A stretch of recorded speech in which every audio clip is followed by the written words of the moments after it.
for almost 40 years now. One of the very early members and the man who quite literally wrote the book on Greenpeace. If you could please help me welcome Rex Weyler.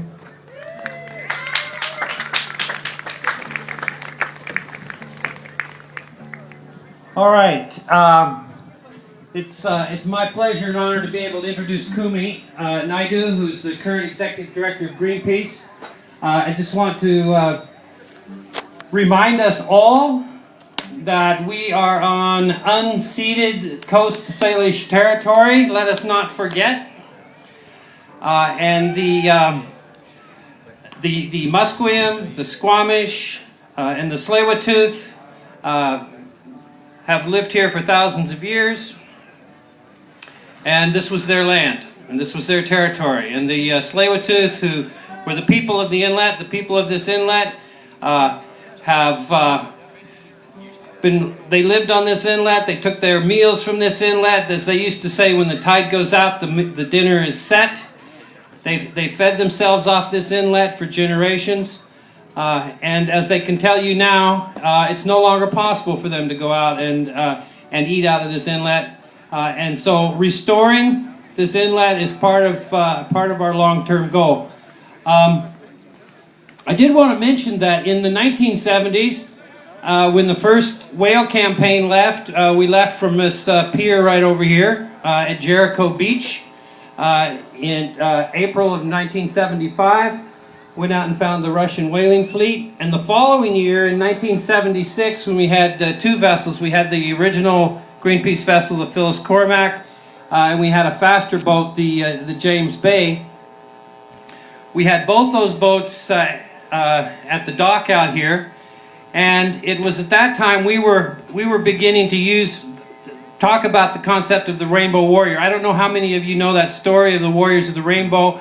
But there was a book that was written in the late 60s called The Warriors of the Rainbow. And in that book there's a story of the grandmother Eyes of Fire. And her grandson asks her the question, "Grandma, why did the white people come to our land and do these mean things to us and take our land?" And she explained to her grandson that the white people came to this land to learn the ways of other people,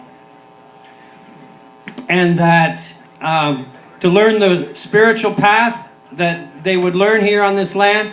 But she also told him that eventually the destruction of the earth that we witness around us, the loss of the forests, the poisoning of the water, the loss of the rivers, and so forth, that would get to such a state that a group of people from around the world would come together to protect the earth, and that they would be called the Warriors of the Rainbow. So we began to use that term. We began to call ourselves Warriors of the Rainbow. But of course we borrowed this story from a Cree myth, and we had never actually asked permission to use this story. But in 1976, when we launched those two boats right from here from Jericho, a Cree medicine man by the name of Fred Mosquito came here to help us launch our boat off. And he told us that day, he said, "You know, these stories that you read, you call it a story, but it's not more than a story. This is a prophecy of our people. We believe that this is going to come to pass." And he said, "And because of the work that you are doing, you are indeed the Warriors of the Rainbow." So it was right here at Jericho that Greenpeace first was given that name by Fred Mosquito of the Cree. And I think some of you know that the Greenpeace, the Rainbow Warrior 2 has been retired, and they're building a third Rainbow Warrior. Google it. It's an amazing story. This boat is going to be sail powered, and it's a beautiful vessel, and it's going to be used for campaigns all over the world. Right now, we're working with the Squamish, with the Tsleil-Waututh, with the Wilderness Committee, and Greenpeace and other groups here in Vancouver. The big project that we're working on now in Canada and around the world, you all know what's happening at the tar sands. And I think we all understand that Canada, which once had a beautiful reputation all over the world, Canada was known as a nation that was sensitive to gender equality. It was a nation that was known for environmental awareness. It was a nation that was known for peace. And that beautiful reputation of Canada has been destroyed by our government's position on climate change at the climate change conferences over the last few years. Canada has now become a pariah in the world, and we're developing the tar sands, which one of the world's leading climatologists, Dr. Hansen from the United States, says this: if we fully exploit the hydrocarbons in the tar sands, it is game over for the planet. There's enough carbon buried in the tar sands that if we release that carbon, it's enough to heat the planet enough to launch runaway global warming, which would kill enough trees, put enough CO2 in the atmosphere that we could not stop the warming no matter what we do. This is what's at stake. Now there's three main, we call it the three main fuses that run back to this giant carbon bomb in Alberta, the tar sands. One is the Keystone pipeline that's going down through the US to the Gulf of Mexico, which you may have heard about. There's been over 1,200 people arrested in front of the White House over the last few weeks, protesting that pipeline. There is the northern pipeline there's the northern pipeline going into Kitimat, the Enbridge pipeline, which is proposed, not yet built.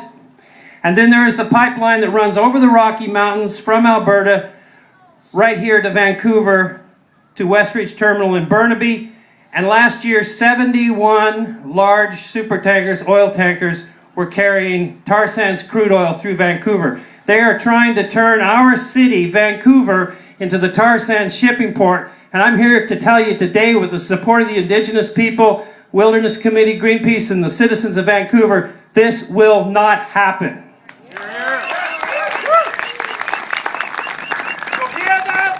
Oh, take it over there. That's not going to happen. Yes, sir. So now, enough said about that, but if you can find a way to connect with Greenpeace or myself or Ben West here from the Wilderness Committee or any of the groups, or also Google Tanker Free BC. Look at the website. You can come to our meetings, talk to us, help us, find some way that you can help us make sure that we don't end up being the oil port for the tar sands. So, ladies and gentlemen, I'm very proud to introduce Kumi to you. I met Kumi Naidoo a few years ago in Amsterdam at the Greenpeace office.